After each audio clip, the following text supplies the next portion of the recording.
안녕하세요. 김명선 목사입니다. 저의 이 영상을 보시고 많은 은혜가 되는지 모르겠습니다.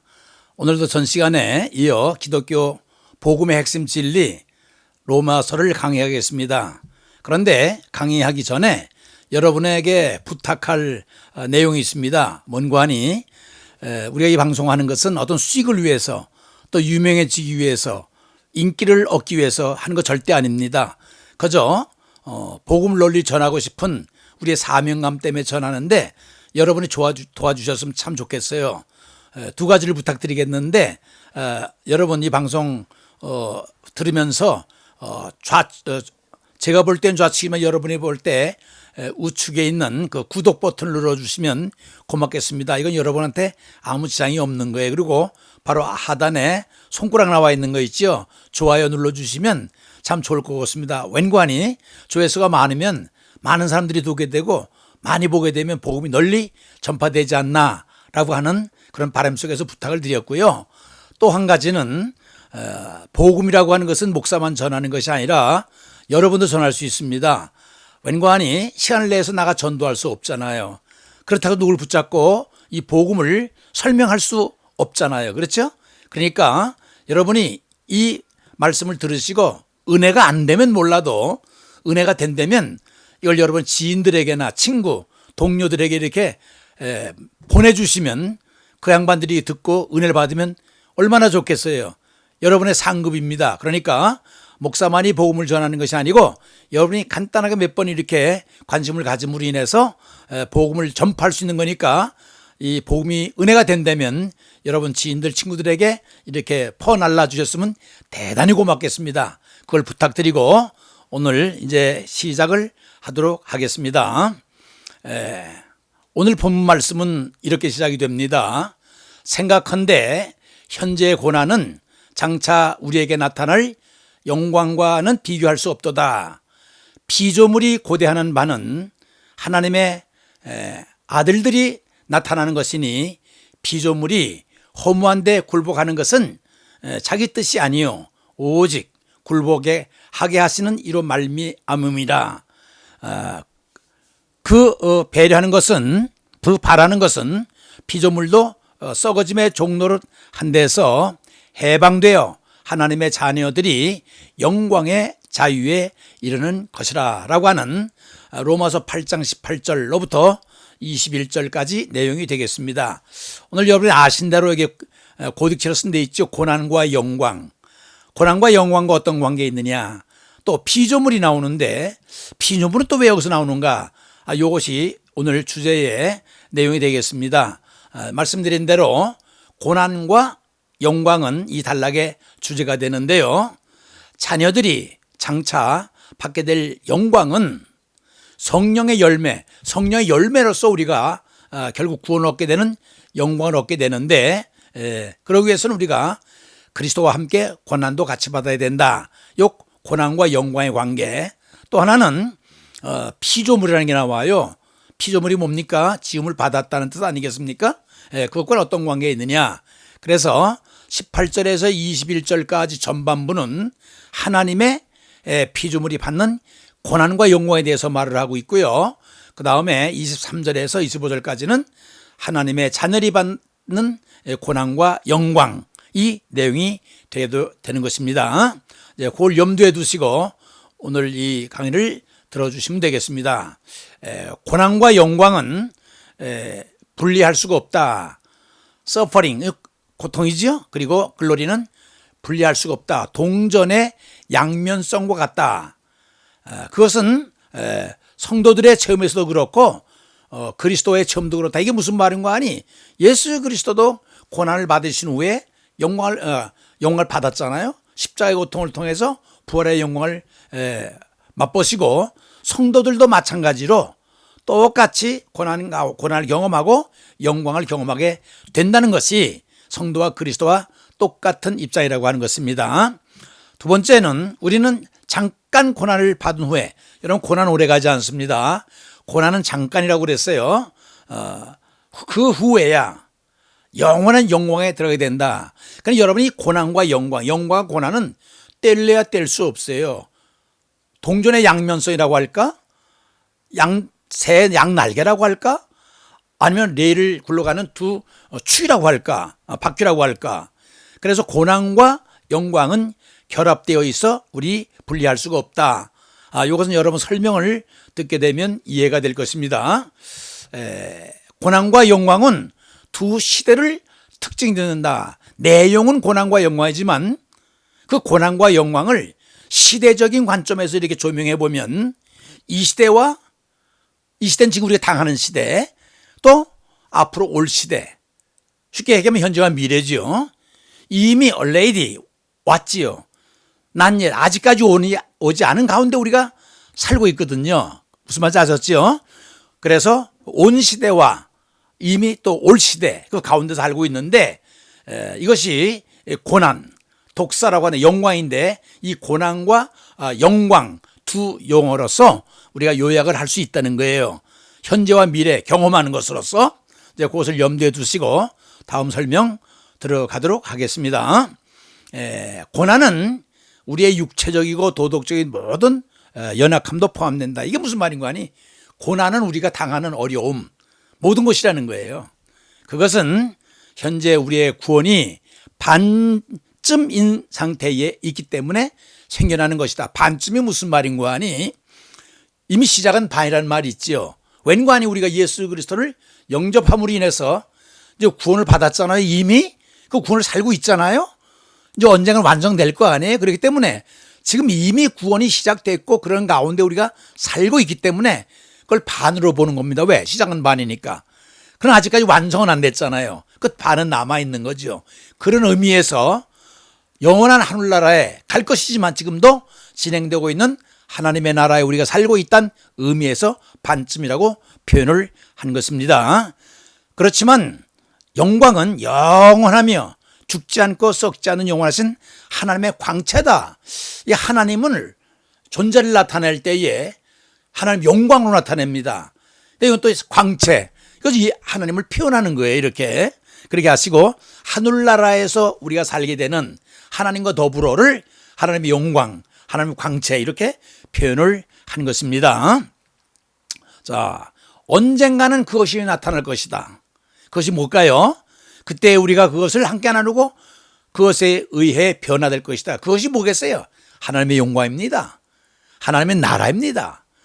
똑같은 거예요. 그것은 우리를 위해 준비된 것이다. 그러나 그것은 아직 나타나지 않았다. 여기 그것은 뭐냐? 공통적으로 하나님의 영광이라고 해도 되고 하나님의 나라라고 얘기도 괜찮습니다.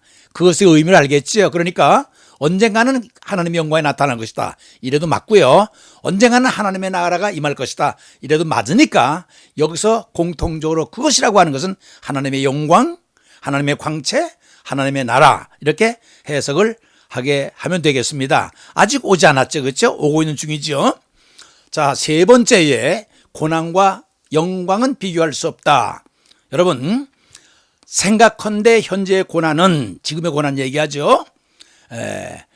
앞으로 올 지금 고난은 지금 당하고 있는 건데 비록 고통스러운 것이지만 장차 우리에게 나타날 영광과는 좋게 비교할 수 없다. 이게 뭔가 하니 지금의 고난과 이 고난을 통해서 앞으로 올 영광, 우리가 받아들일 영광과는 상대가 안 된다는 거예요. 비교할 수 없다는 거예요. 엄청나다는 거예요. 지금 받는 고난은 비교도 할 수 없을 정도로 엄청나게 큰 것이다. 이렇게 얘기하는 것입니다. 그래서 아까 그 말씀드렸죠. 제가 고난과 영광은 분리할 수 없다. 동전의 양면성과 같다. 그럼 여러분 이해가 잘 안 돼요. 이렇게 알아두면 좋겠어요. 고난과 영광에 이르는 길이라고 그랬는데 고난을 이렇게 해서 해석하세요. 집에 들어갈 때 현관이라고 생각하고 그 다음에 영광은 거실에도 좋고 방에도 괜찮고 그러니까 현관을 통해서 방으로 들어간다 할 때 현관은 고난이에요. 그리고 방으로 들어가는 건 영광이고 무슨 말인지 알겠죠? 현관을 통해서 방으로 들어가는 것처럼 고난을 통해서 영광으로 가는 거예요. 그러니까 현관을 통하지 않고는 못 들어가듯이 고난을 통하지 않고는 영광이 없는 거예요. 이제 아셨지요? 아하, 현관을 통해서 거실로 들어가는 거로구나. 이렇게 이해되면 아마 이렇게 어려운 말이 아니라고 생각이 됩니다. 자, 그 다음 보십시다. 구태여 무게로 말한다면, 지금 뭐 아까는 좋은 거 나쁜 거라고 했지만 구태여 무게로 말한다면 현재 우리가 받는 환난은 잠시 받는 경한 것, 가벼운 거라는 거예요. 장차 올 영광은 지극히 크고 엄청나게 무거운, 그냥 무게로 따져볼 때, 질량이라고 따져볼 때에 지금 당하는 것은 가벼운 거지만은 앞으로 우리가 맞이하고 얻게 될 그 영광은 엄청나게 무겁다. 무게로 비교했을 때 그렇다는 얘기입니다. 하나님이 계시하신 영광의 장엄함은 지금의 고난보다 훨씬 크다는, 질량면에서, 무게면에서, 그렇죠? 그렇다는 얘기입니다. 하나님 여기 말씀 보면 이런 말씀이 있죠. 18절에 색강건대 현재의 고난은 장차 우리에게 나타날 영광과 좋게 비교할 수 없도다. 바로 그 얘기입니다. 지금의 고난과 우리가 앞으로 얻게 될 영광과는 비교할 수 없을 정도가 다르다. 그걸 이해하면 되겠습니다. 고난과 영광은 피조물이 하나님의 자녀들 양자에 모두 관련이 있다. 여러분, 이 피조물이라는 게 왜 갑자기 피조물이 나왔을까요? 이 피조물이 뭐예요? 피조물은 지음을 받았다는 뜻이 아니겠어요? 그죠? 하나님께서 우리를 만들었으면 하나님 조물주, 우리는 만들어짐을 당하기 때문에 피조물이라고 그래요. 그렇죠? 옛 피조물, 물질계와 새로운 피조물, 하나님의 자녀가 된 우리, 이렇게 고난과 영광을 필수 불가결하게 연관되어 뗄래 뗄 수 없는 관계로 설명을 하려고 하는 거예요. 이 두 피조물은 모두 현재 고난받으며 탄식하고 있다. 왜 여러분이 피조물이 나왔을까요?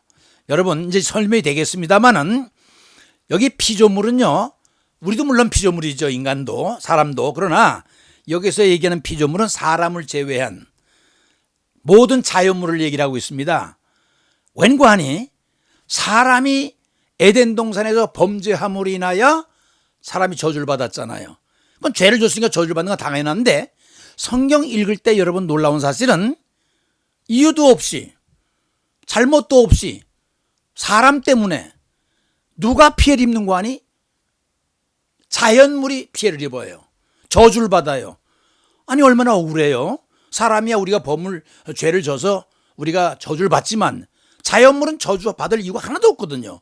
그런데 성경은 사람이 저주받음으로 말미암아 피조물, 자연물도 저주를 받았다고 성경은 가르쳐주고 있기 때문에 사람도 저주를 받아 고통, 그거 당연하겠지만 자연은 이유도 없이 사람 때문에 저주를 받아서 고통을 받고 있다는 겁니다. 그래서 여기서는 사람과 피조물을 이렇게 같이 설명을 하고 있습니다. 웬고하니 예수님과 우리의 관계가 그렇다는 거예요.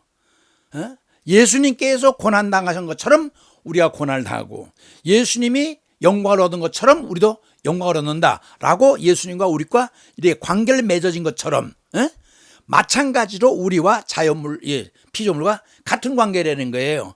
우리가 고난받으면 피조물도 고난받고, 우리가 영광받으면 피조물도 영광을 받는, 어떻게 보면 사람적으로 얘기할 때는 이게 연좌제라고 얘기할 수 있을 거예요. 연좌제가 뭐예요? 아버지가 역적 노릇을 하게 되면 친척이나 가족이나 인척이나 3대가 다 벌을 받잖아요. 마찬가지로 이 자연물도 그런 식으로, 연좌제식으로 사람이 범죄함으로 인해서 자연까지 이렇게 따라 고통을 받게 되고 저주를 받게 됐으니까 연좌제와 비슷하지 않습니까? 그렇죠. 그것을 당한 것이 자연물이라는 거예요. 자, 한번 보십시다. 자, 성경을 보면요, 아담과 하와로 인해서, 그렇죠, 아담에게 이르시되 내가 내 아내의 말을 듣고 내가 너더러 먹지 말라 한 나무 실과를 먹었은즉 땅은 너를 인하여 저주를 받고, 이게 땅은 아무 잘못이 없어요. 그런 사람이 저주를 받으니까 따라 저주를 받는 거야. 너는 종신토록 수고하여야 그 소산을 먹으리라. 땅이 네게 가시덤불과 엉겅퀴를 낼 것이다. 보세요. 아니 자연물은 아무 잘못도 없는데 사람으로 인해서 같이 덩달아 저주를 받아서 아름답게 피고 꽃을 피워야 될 그 자연물이 가시덤불과 엉겅퀴로 저주를 받은 거예요. 그렇지 않게 얼마나 억울하겠어요. 그런데 여기에 묘한 요 관계가 있습니다. 또 하나 있어요. 여러분이 하나님께서 인간을 지으시고 에덴 동산에서 쫓겨났죠? 최초로 인간 역사 속에 최초로 살인이 벌어지지요. 누가 살인을 저지르면 가인이 살인을 해요. 동생을. 성경 말씀에 보니까 땅이 그 입을 벌려 내 손에서부터 내 아우의 피를 받았은 즉 내가 땅에서 저주를 받으리니 뭐예요? 죽이기는 가인이 아벨을 죽였는데 저주를 받은 건 땅이 똑같이 묶여 들어가는 거예요. 내가 밭 깔아도 땅에 다시는 그 효력을 내게 주지 아니할 것이요. 뭐 어떤 상태예요? 죽이기는 가인이 아벨을 동생을 죽였는데 피해는 자연이 입고 있단 말이에요. 이렇게 이게 연관관계에 있다는 거예요. 쉽게 얘기하면 연좌제식으로 연대 책임을 지고선 같이 저주를 받았다 하는 것을 여러분이 이해를 하시고요. 자, 그러므로 자연은 영광도 함께 받게 될 것이다. 이게 무슨 말인 거 아니? 아까 이유도 없이 사람이 범죄함으로 인하여 사람의 범죄니 저주를 받아서 자연도 따라 받았잖아요. 이유도 없이. 그러니까 같이 유나이티드 묶여졌기 때문에 하나님의 자녀들이 영광을 받을 때는 같이 회복이 된다는 거예요. 왜? 일심동체처럼. 무슨 말인지 알겠죠? 왜 이 피조물을 얘기를 하는 거 아니? 이 관계가 꼭 예수 그리스도와 사람. 아까 말씀드렸죠? 예수가 고난받으면 사람도 고난을 받아. 그 세례의 의미라고 그랬죠? 세례는 같이 죽고 같이 산다는 의미, 유나이티드, 연합됐다고 하는 의미가 여기서 나오는 거예요. 예수 그리스도와 사람과의 관계를 사람과 피조물과 이게 연결시키는 거, 연대관계에 있다 하는 것을 설명하는 것입니다. 그래서 피조물에 고대하는 바는 하나님의 아들들이 나타난 것이라고 했다. 이게 무슨 말인 거 아니? 생각을 해보세요.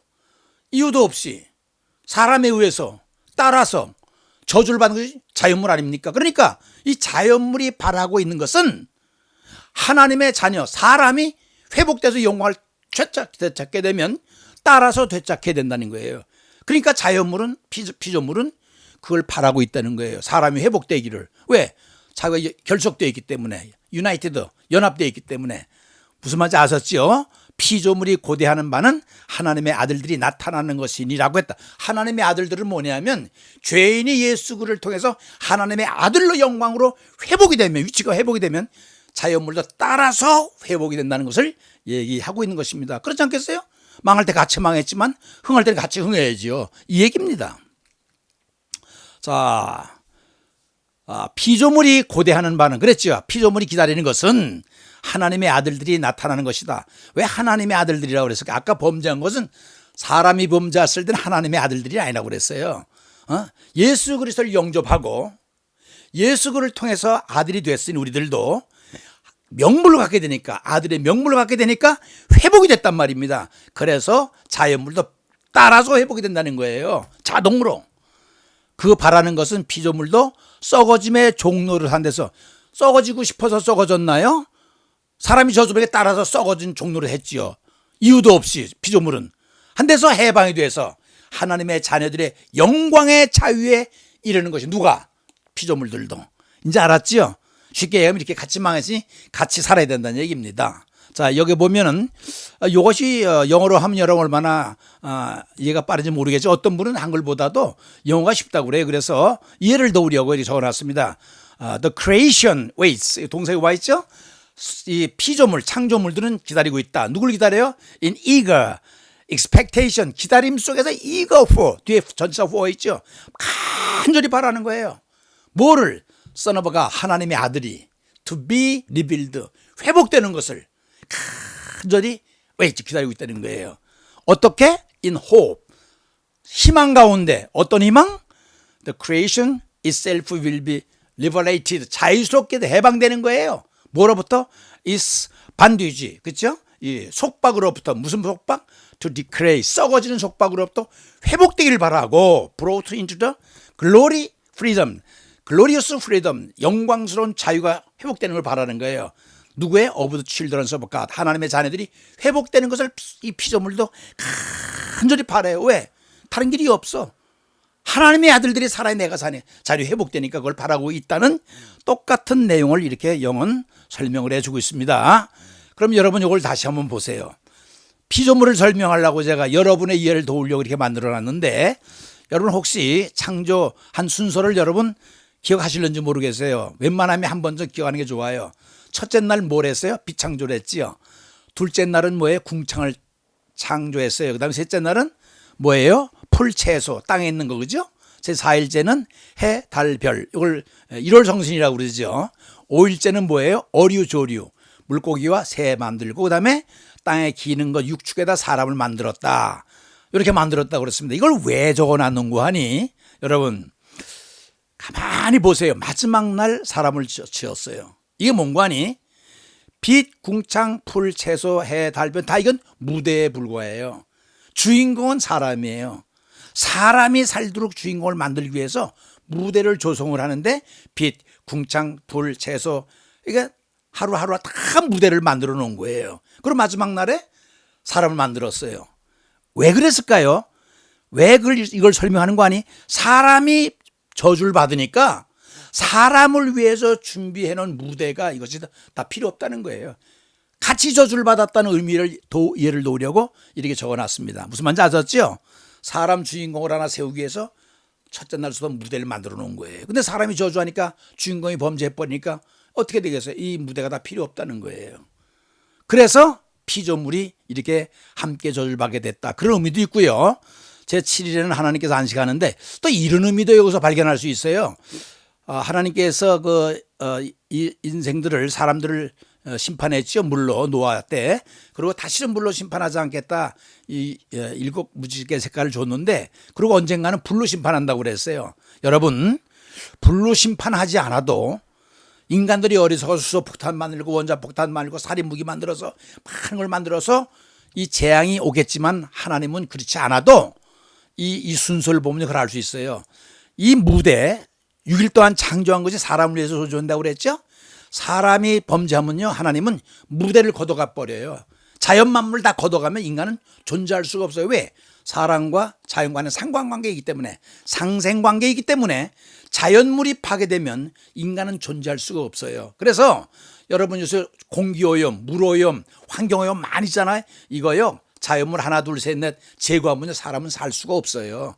자연이 파괴되면 살 수가 없어요. 스스로 망할 수 있어요. 거기다가 인간은 또 서로 미워서 원자폭탄, 수소폭탄 만드는데 참 어리석지 않습니까? 이르지 않아도 하나님은 자연의 질서를 통해서도 사람을 얼마든지 제거할 수 있어요. 이렇게. 왜 피조물이 사람과 상관관계에 있는지 여러분 이해되셨죠? 그걸 한번 이해되시면 하나님은 자연 만물을 다 걷어감으로 인해서 사람은 존재할 수가 없어요. 그러한 방법으로 심판을 할 수 있는 거예요. 그러므로 피조물이 고대하는 것은 바라는 것은 하나님의 자녀들이 나타나야 돼.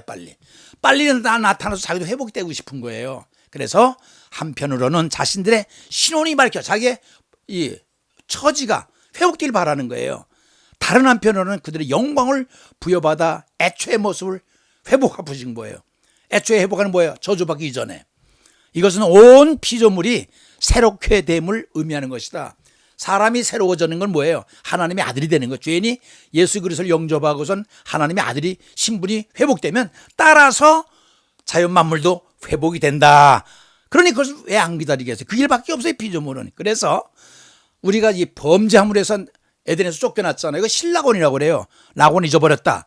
그럼 예수를 통해서 우리가 관계를 회복하면 에덴 동산을 회복하잖아. 이걸 회복하는 거 갖다 복락원이라고 그래요. 그래서 로스트 패러다이스, 신락원.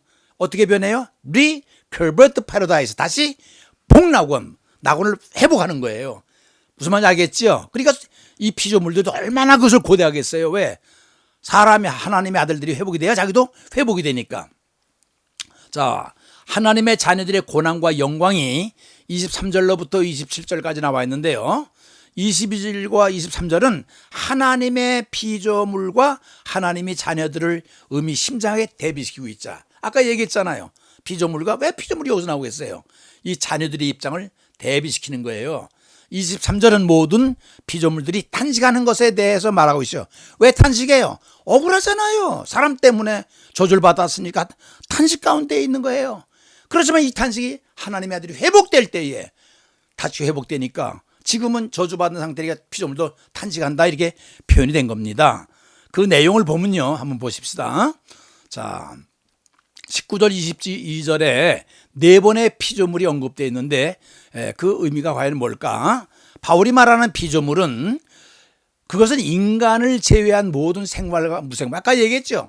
인간도 피조물이지만 인간을 따로 떼놓고 이 외의 모든 생물과 무생물, 인간이의 모든 피조물을 의미하는 것입니다. 자연만물이 되는 거예요. 피조물의 고난과 영광은 20절에서 21절 설명하고 있는데요. 바울은 피조물을 의인화했다. 의인화가 뭐냐면 사람화했다는 얘기입니다. 왜 이런 거 있죠? 시에 보면은 전봇대가 졸고 있다. 전봇대가 어떻게 졸아요? 그러나 전봇대를 사람적으로 생각한 거예요. 조는 걸로 생각한 거예요. 전봇대가 졸고 있다. 또 태양이 하품을 한다. 태양이 어떻게 하품을 해? 그러나 태양이 사람적으로 생각해서 하품한다고 표현했듯이 피조물도 한탄한다는 것은 바로 피조물을 향해서 의인화시켰다는 거예요. 사람화시켰다는 거예요. 무슨 말인지 알았죠? 어떻게 피조물이 탄식을 해요? 그러니까 의인화하니까 탄식이 됐다는 거예요. 그리고 피조물에 대해 세 가지로 설명하는데 각각 피조물의 과거와 현재와 미래에 관련이 있다고 하는 것입니다. 어떻게 있나 볼까요? 자, 피조물이 고대하는 바는 아까 그랬죠. 피조물이 바라는 것은 하나님의 아들들이 나타난 것이야. 그게 나타나야 자기 신원이 회복이 되니까.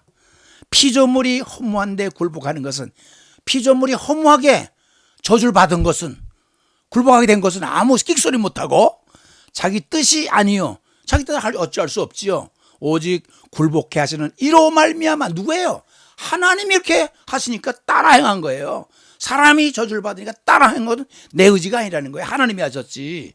그 바라는 것은 피조물도 썩어짐의 종로를, 피조물이 저주를 받으니까 사람은 죄악의 종로로 다니까 피조물도 죄의 종로로 단 것으로 본 거예요.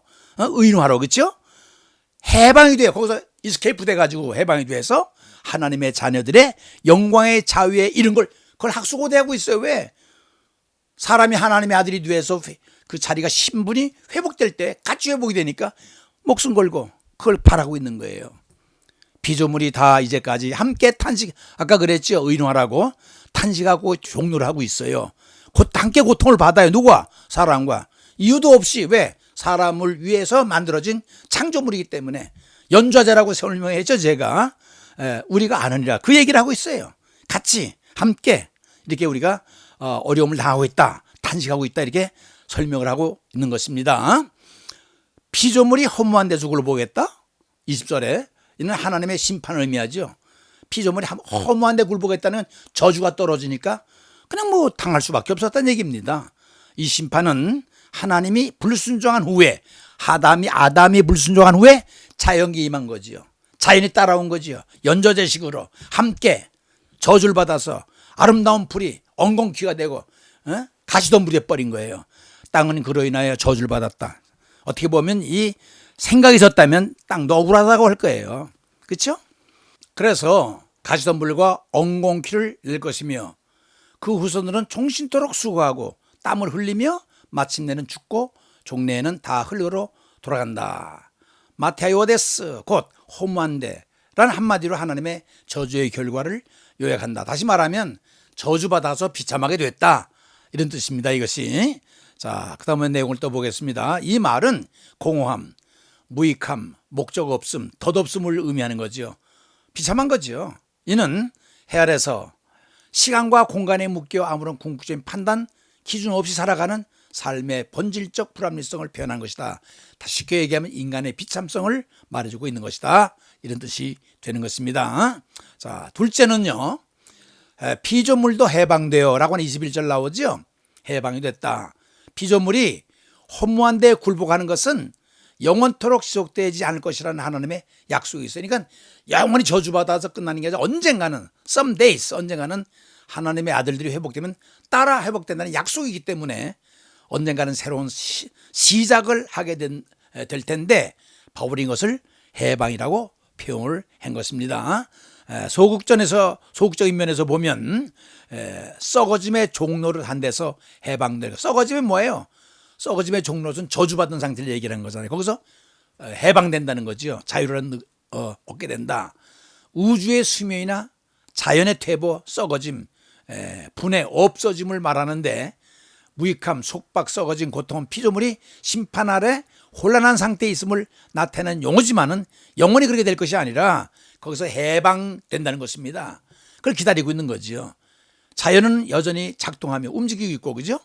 자연의 구조는 세미하게 조정되고 있고 섬세하게 균형 잡혀 있어 많은 부분은 창조의 손길을 나타내는 놀랄 만큼 아름다우나 그것도 썩어진과 허무한 데서 속박되어 있는 거예요. 지금 왜? 아직도 회복이 안 됐으니까. 그러니까 바라고 있는 거죠. 피조물들도. 하지만 결국에는 죽음의 쇠고랑에서 자유케 되며 변화와 부패, 폭정에서 구조될 것이라고 하는 자연 만물이 소망을 가지고 있는 거죠. 적극전에서 보면 피조물은 하나님의 자녀들의 영광의 자유에 이르게 될 것이라는 것을 보고 있는 거예요. 이 말은 자연의 속박에서 아까 속박된 건 소극적인 면이라고 그랬죠. 이제는 적극적인 면에서 긍정적인 면에서 속박에서 자유로 썩어질 영광으로 들어가게 될 것이라는 면이죠. 이게 긍정적인 면이죠.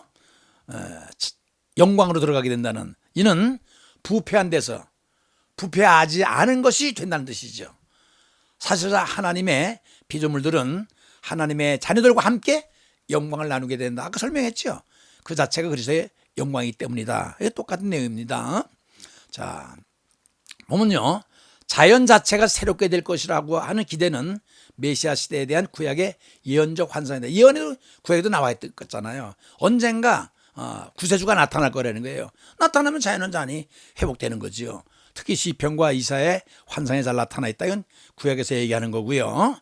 자, 보십시다. 땅과 하늘이 옷과 같이 바뀔 거라는 게 싹 바뀐다는 거죠. 새 예루살렘, 새 하늘과 새 땅, 창조가 된다는 거예요. 이 계시록에 나오는 말이죠. 저주에서 벗어난 거죠. 사막이 백합화 같이 피어 여호와의 영광을 나타낸다는 것입니다. 그게 소망이 있는 거죠.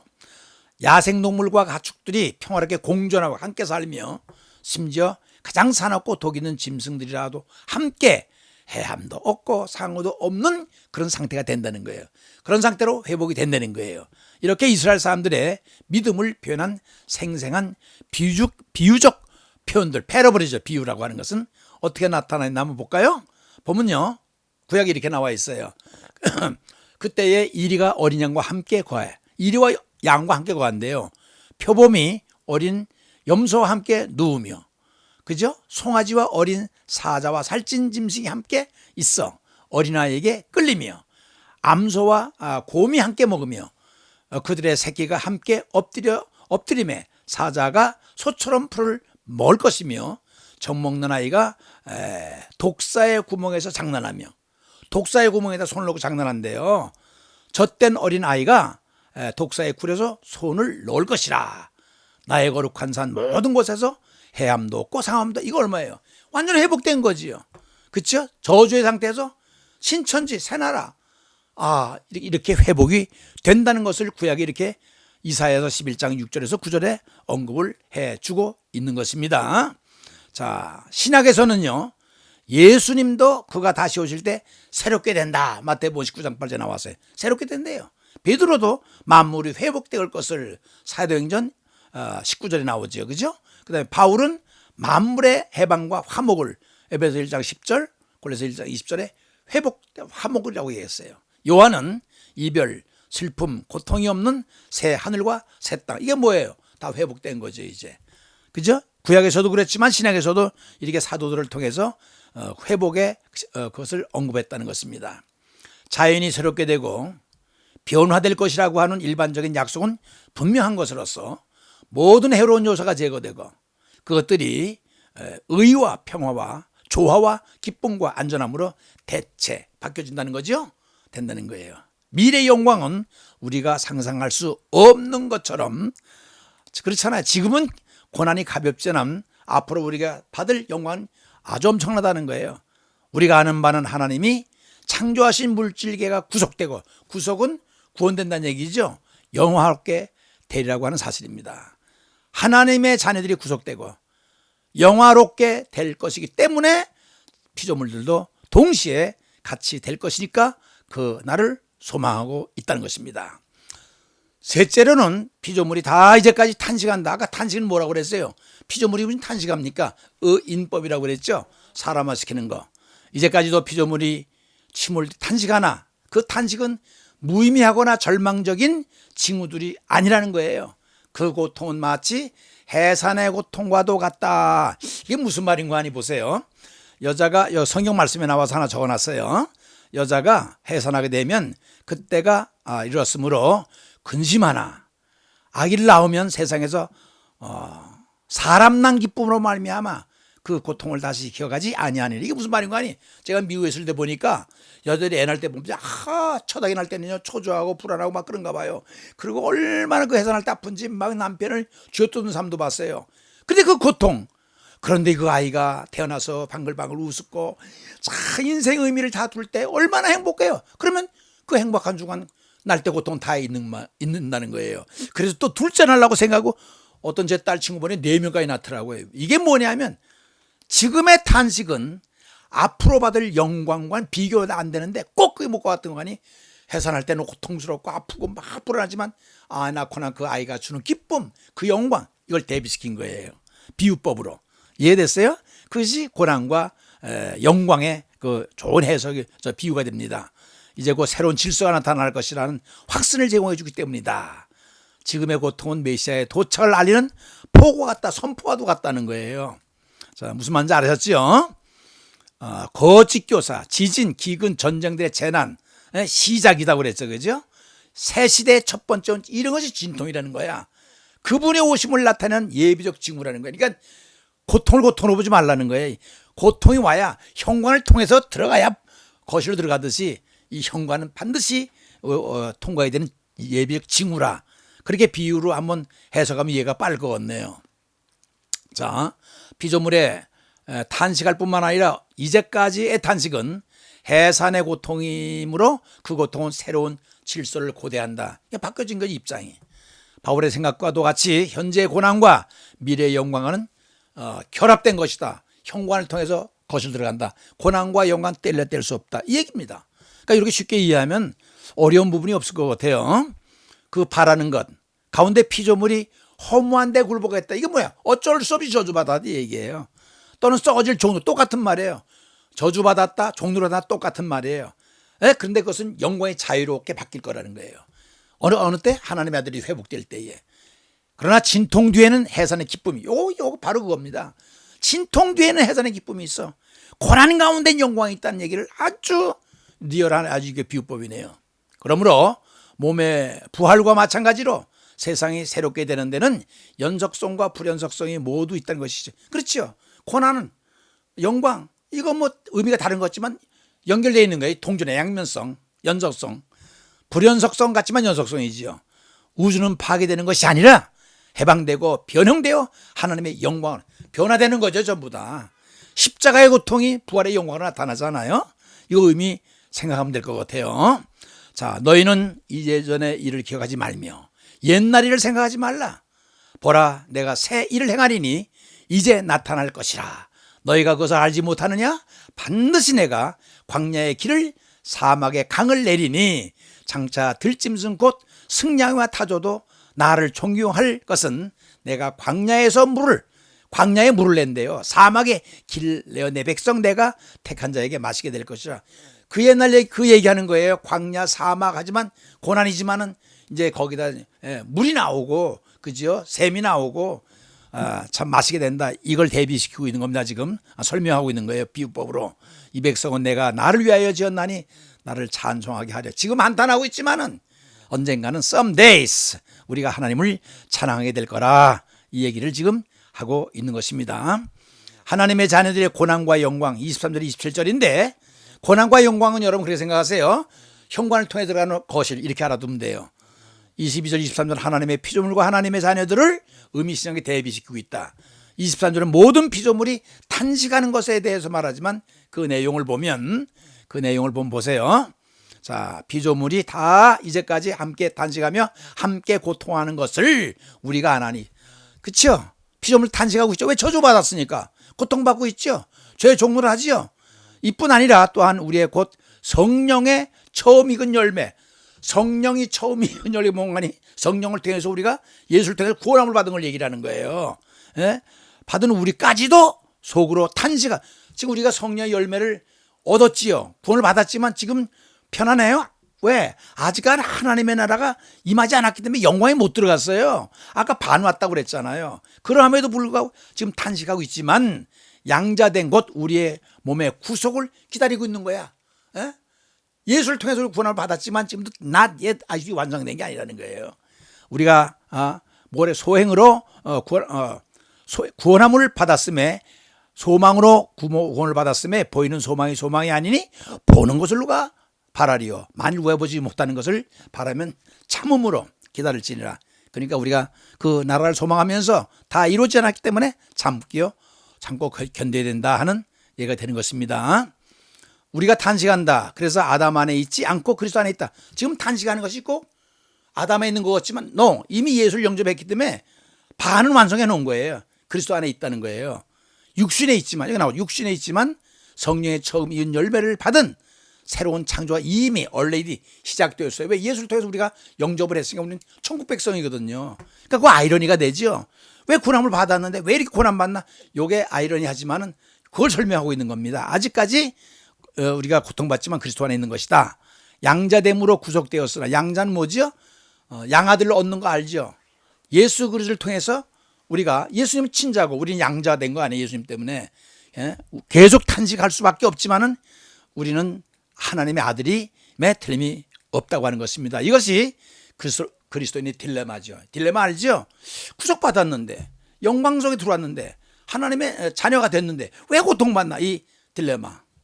그분의 영을 받아 양자됨의 구속에서 종국에는 완성해. 지금 완성 안 됐어요. 아직 난 예시예요. 고통과 열망을 지니고 탄식하고 있는다. 그러니까 지금 탄식하고 있으니까 참 얼마나 갈등이 있느냐 하는 것을 말하고 있는 것입니다. 자, 보십시다. 내주하는 내 속에 거하는 성령님은 우리에게 기쁨을 주며 다가오는 영광은 우리에게 소망을 준다. 하지만 우리는 그 중간 상태에서 고통을 받는다. 그러고 있잖아요. 소망 가운데 있지만 고통을 받잖아. 바울은 5가지 주장으로 반만 구원받은 우리의 상태를 설명해 주고 있습니다. 반만 구원받은 거 알겠어요?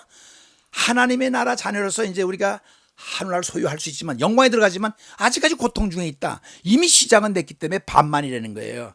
아시겠어요? 그러면 오늘은 시간이 없기 때문에 여기서 마치고 다음 시간에 이어서 그 반만에 구원받은 상태를 5가지 이제 하나 둘 셋 넷 이제 다음 주에 설명이 되도록 하겠습니다. 무더우신데 이 방송 듣느라고 수고를 많이 하셨어요. 우리 잠깐 기도할까요?